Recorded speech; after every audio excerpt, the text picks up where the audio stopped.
I missed something. Okay, part 2 to yesterday's video, so go watch that. Devil fruit questions that you would ask Dr. Vegapunk. That's right, you specifically would ask Dr. Vegapunk. But there was one question I left off, and I even wrote it down. I wrote it down on the list. It's right here. I missed it.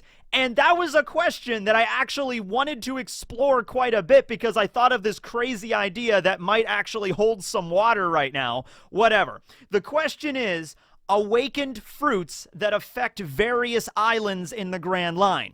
Now, this is a discussion that has been addressed many times before this, okay? So I'm not going to go through the basic stuff. I feel like you guys understand that at that point, you know? Like, look at Punk Hazard after the battle between Aokiji and Akainu. Obviously, that warped the island's geography, the weather. You know, Raijin Island probably was a former user of Eneru's Goro Goro no Mi. Okay. But now I want you to pay attention to this because this is something that might actually make sense, okay? Might actually make sense. You know, Enies Lobby is an island that has been the focus of a lot of debate and theorizing in the One Piece community for a very long time, and for good reason. It makes no damn sense. I mean, even by One Piece standards, you gotta admit, Enies Lobby is a little weird, okay? An island that has perpetual lightning bombarding it like rain. Yeah, okay, I can buy that, sure. An island that's just filled with fire? Yeah, fine, why not? An island that is suspended over seemingly a bottomless abyss, defying the laws of gravity itself, while on top of that has a constant stream of sunlight coming down. It never rains, it never storms, the clouds don't even approach it, even during the worst storm of the year, Aqua Laguna, which is essentially this massive thunderstorm that causes this huge wave to hit Water 7. So, you know, the clouds come in, except this one point on the ocean where the clouds just cannot approach, and the sun just shines down on Enies Lobby, which is the judiciary island of the world government. It was bombed into oblivion because of Spondum during the events of the Enies Lobby arc. That was 2 years ago. I assume it has probably been rebuilt by then, or at least the process of being rebuilt right now. Now, like I said, a lot of theorizing goes into that place. I believe O'Hara, in one of his big videos, talked about how the One Piece itself is at the bottom of that giant hole, okay? Which would be funny to me. It's just like, all right, everybody, let's backtrack back to the Grand Line. Or maybe it's the hole that goes all the way down and you just go back up, and then you're just like, oh, okay, now we pop back up in Enies Lobby. That would be interesting, okay? There was other theories revolving around the awakened user of Kizaru's fruit, the Pika Pika no Mi, right? So that the awakened user of the Pika Pika might have had some power to allow it to constantly have a light over the island. Also, you got Fujitora's Zushi no Mi, the gravity fruit, because it seems like this island is suspended over this bottomless void. And is it really bottomless? You know, that's a thing. And also, another question I had was, why would the government build their judiciary island there? It is one of the 3 most important islands that the government has in Paradise, okay? Or 3 locations, because they're not all islands. So Enies Lobby is an island, although there's a lot of man-made structures there. And then there's Impel Down, which is completely man-made, probably through slave labor and fishmen and everything like that, but man-made. And then you have Marineford, which, honestly, was Marineford an island, or was it like a floating, like, base for the Marines? I never got that, really, because it was mentioned, it wasn't directly, like, on the Red Line, because you have to go past Marineford to get to the actual Red Line, which is where the Red Port is, and Whitebeard was kind of, like, shaking the island. I think it was an island. I think it was just an island that was really close to the Red Line, and I think they added a lot of, like, they added the retaining walls and the bay to it and everything, because it was the Marine HQ back then. So, yeah, I think it was just a normal island that they just added a lot of stuff to. Okay, but whatever. I'm getting off to the topic here. I'm going off on a tangent. That's not important. Okay? What's important is, why would they pick that location, an island that is hovering over seemingly a bottomless abyss? You think, like, at any given moment, you know, that island could just fall apart, you know? Or do you really put that much faith in this floating island that it will always be floating above this void? I would be terrified. I'd be scared shitless to live in Enies Lobby, right? And be like, imagine you're in the One Piece world and your dad works for the world government or something. It's like, all right, son, well, it's time for us to move. It's like, oh, where are we going? Well, I got a promotion. I'm going to be working at Enies Lobby from now on. And you walk in and you get an apartment apartment building, and it's like right over the edge. Like you can look out your window and see this endless pit that just goes straight down to hell as far as you know. And you'd be like, you would develop a fear of heights immediately, okay? Constantly, right? Be afraid of falling over this damn thing, all right? So why would they build an important military structure there? Luffy has the sun god fruit right now, right? You see where I'm going with this, okay? By the way, I did a search. I don't think anybody else came up with this, but here's the thing. Anytime I'm talking about something involving the One Piece treasure or any, like, major mystery in the One Piece world, like Enies Lobby is the focus of a lot of that, I'm always afraid that somebody somewhere on the internet has probably already posited this, and I can't check, like, every little nook and cranny, so I apologize if someone else has already thought of this. But I just thought of it yesterday, like when I wrote this list down, and I just forgot to bring it up, okay? But Luffy has a sun god fruit, all right? And he's awakened the sun god fruit, right? So let's say a former user of his fruit, maybe Joy Boy, because he's the only other user. We're led to believe that Joy Boy had the fruit and he awakened it during the Void Century. Other people have had the Gamu Gamu no Mi or, Hito Hito no Mi model Nika. People have had that since then, but they've never really done much with it, nor have they ever awakened it. It really just goes Joy Boy, and then nobody awakened it until Luffy, okay? So let's say Joy Boy have it. He awakened it during this epic war between the Clan of D and the world government. The Ancient Kingdom was probably part of the Clan of D, I'm assuming. And this battle took place on Enies Lobby, okay? And so, because it was awakened, and because of, like, the fact it's a sun god fruit, now I know Luffy has yet to show that ability yet, but he just awoke, like, in the last few chapters, so I'm just saying, if there's any fruit out there that might have the potential to create an endless sunshine down on one island in particular, I would say it would either be the Pika Pika no Mi, which is Kizaru's fruit, or it would be the literal sun god fruit that might have that capability, all right? Also, going beyond just the fact that it's constantly sunny around Enies Lobby, it's also suspended over this giant hole. In almost a doesn't make any sense physically and sort of cartoony fashion. You see where I'm going with this, right? Because it really defies physics. It's like this island is suspended by just like a little piece of land that goes over the ocean, and then the majority of the island, like 95% of it, is just hovering over this pit. So I'm like, that is silly. That is ridiculous. Ridiculous, like something out of a cartoon or something. So what if Joy Boy had this big epic battle with the world government right there at where Enies Lobby would eventually be? Maybe it was just a regular island back then. Maybe it was just an empty spot in the ocean for all we know, right? And Joy Boy used some really powerful technique while he was awakened in the sun god form. And this ultimate technique, which might very well become Luffy's strongest technique. I know Luffy used, here comes the giant fist once again against Kaido in the last chapter. And that's a really devastating attack. But I don't think it's going to be the apex of Luffy's skills. I think there's going to be a lot more stuff that Luffy can utilize with Gear 5th that, he just hasn't worked out yet because he just awakened. In the context of One Piece, it's only been like 10, 15 minutes he's been in this new form, if that. So, he's got to work with this and come up with some new ideas. But if he is a sun god, he might have abilities that involve the sun, all right? And so, yeah, you could say it's the awakened user of the Pika Pika no Mi or the awakened user of the gravity fruit, but if you want to wrap it all nice in a package and a bow around it that makes perfect sense, there was an ultimate technique that Joy Boy used, utilizing the ridiculous cartoony nature of the sun god fruit, that he used this attack. It created a giant hole, so that was like maybe the attack was a laser beam or some shit, I don't know, that caused a permanent hole in the ocean, defying physics, which is what Luffy's fruit does, okay? Defying the very nature of physics, creates a hole, the water goes down into the hole, it never fills back up, it never reaches sea level, it's just like that forever, all right? And on top of that, Joy Boy maybe jumped into the sky to use that attack, and then the clouds parted, and it's because of that awakened nature that one spot on the planet can never be obscured by anything. Clouds or any sort of artificial cover, It just won't work, okay? The sun will always shine down on that one location no matter what, okay?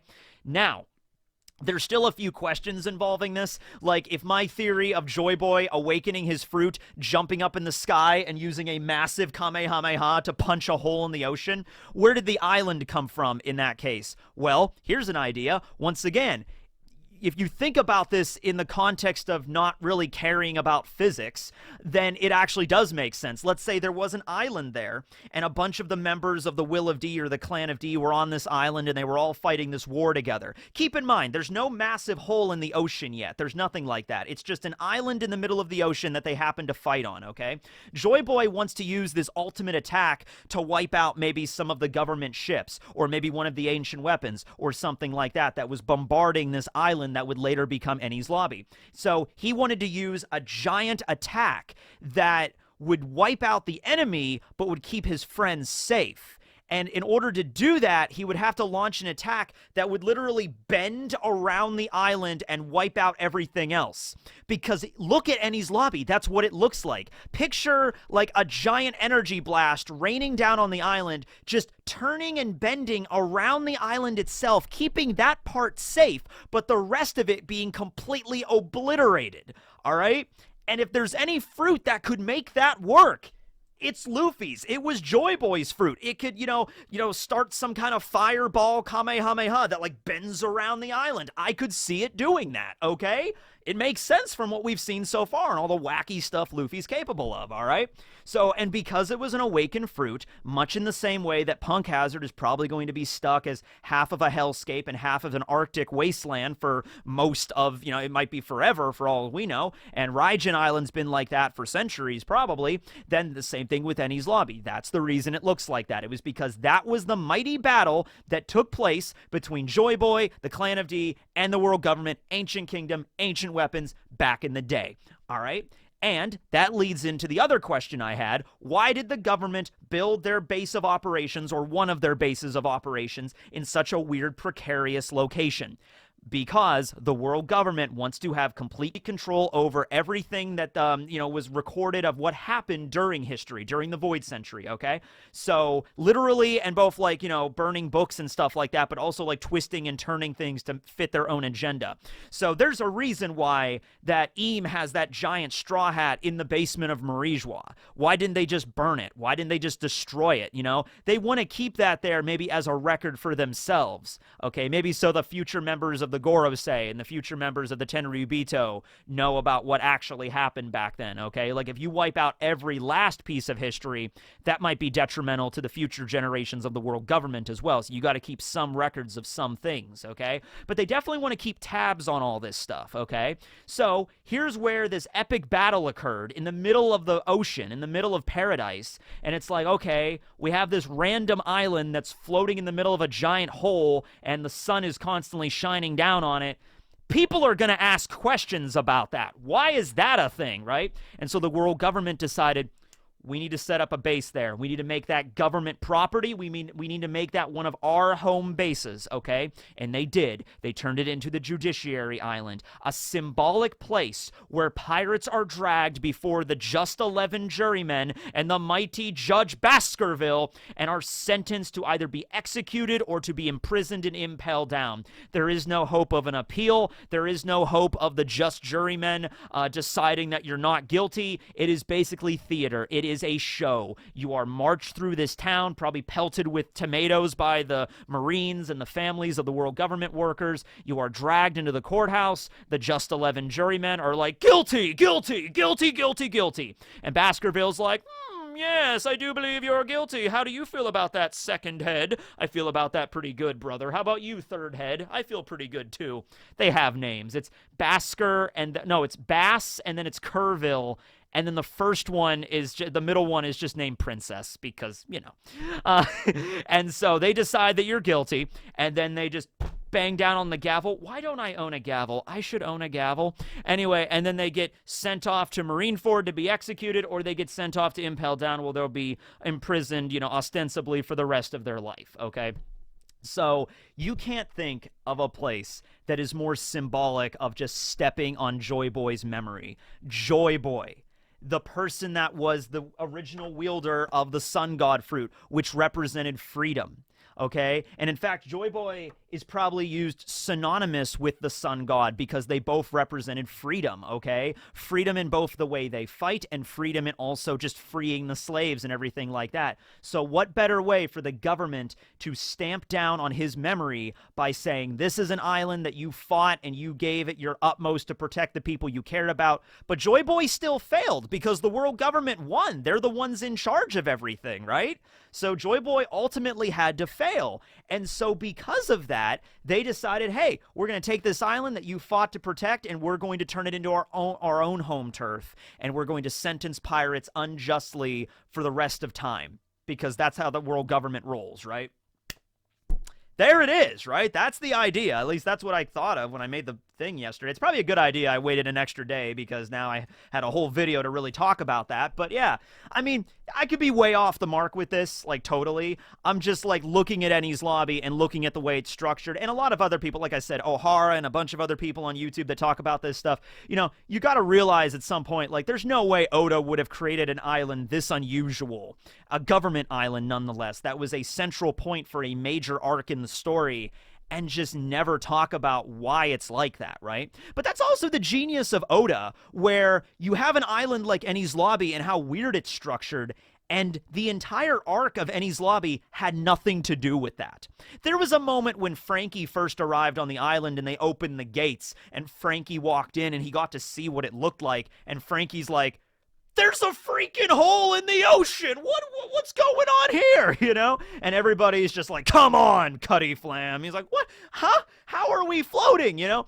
It was like mentioned, I think, occasionally by the characters, but it was never the focus point of the arc. It was never a major part of Enies Lobby that the island is suspended over a giant hole. It was just accepted as fact, and it was something that Oda could have done that's like, yeah, just keep this in mind. There's a giant hole in the ocean over here with an endless waterfall and an island supported seemingly by anti-gravity devices, and it also constantly rains sundown, so, yeah, just keep that in the back of your mind. That'll be important later. But for right now, we got to see the Straw Hats fight against CP9. And a glorious arc it was. But just keep that in the back of your mind. That island exists, all right? And I'm sure the government still controls it, even though it was bombed by them, you know, because of the Buster Call. I guess the logic of the government, because I always question that, too. Like, why was the government so cool with just sending battleships to obliterate Enies Lobby, you know? Like, they receive... The whole Buster Call system is kind of messed up if you actually think about it, because it doesn't guard against idiots like Spondum, all right? An idiot like Spondum that just accidentally presses a button, and just pressing that button is enough to send a doomsday order to a bunch of Marines to bomb an island out of the freaking world. You know, it doesn't matter who's on the island, it doesn't matter who called it, it's just like, click, Buster Call, send it! Nothing can stop it. Nothing can belay the order. Nothing. It's just bombed into oblivion. Whatever's there is dead, okay? You'd think in that case they would at least have, like, a safety precaution on the Golden Denden Mushi. Like, I actually have one back here. Hold on, where is it? Oh, here it is, yeah. Here's the Golden Denden Mushi, right? Be very, very careful with this thing, okay? But no, seriously, you think there'd be like a bubble over the button or like a safety switch, like you have to click a safety switch on both sides and the bottom and like twist the eye stalks, like make sure you have to like do like, it's like a puzzle box. You got to do like 5 or 6 different things before you can actually properly press the button. I'm not going to press the button. But, yeah, you think that. Now, in the movie Stampede, I remember they summoned the Buster Call for that pirate festival, and it was so funny because, like, it happens, and it's a big, like, ticking clock in the movie. Like, oh, no, the Buster Call's coming. We got to defeat Bullet. We got to get out of here, Luffy. And so it's, like, this intense thing where Luffy's fighting Bullet, and the clock is ticking down, and it's like, oh, man, are we going to be able to do it? And then Luffy beats Bullet, and I literally think it's, like, right when the ending credits start to roll, somebody goes up to Smoker or somebody talks to him. He's like, you have to cancel the Buster Call order. And it's just like, they do. End of movie. It's like, no. That was never an option in the manga. That was never an option, all right, for them to just be like, hey, we heard there was a report of a Buster Call from Enies Lobby. Maybe confirm? It's like, yeah, no, don't do that. Oh, okay, I thought that was a little weird that, a buster call was summoned to our island, but alright. I know Spondum didn't want to admit he failed. I think he actually pinned it on Lucci as the one that summoned it by accident, but you think some other government official would have been like, no, we don't want a buster call. Like, okay, cool. No, that's not how that works, man. That's not how that works. They push the button, they go, okay? So, yeah, it's efficient, if nothing else. Anyway,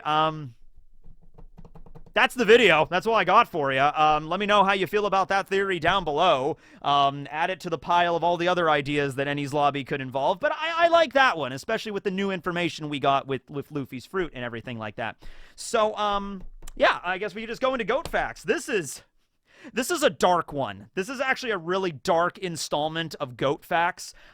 You will see goats in a different light after this goat fact, so viewer discretion is advised. Go to the intro.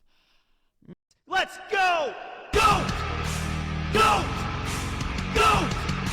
Goat fact! Yeah! All right. So, there is not a species or breed of goat, but a term, a title that is given to certain goats. This title is the Judas goat.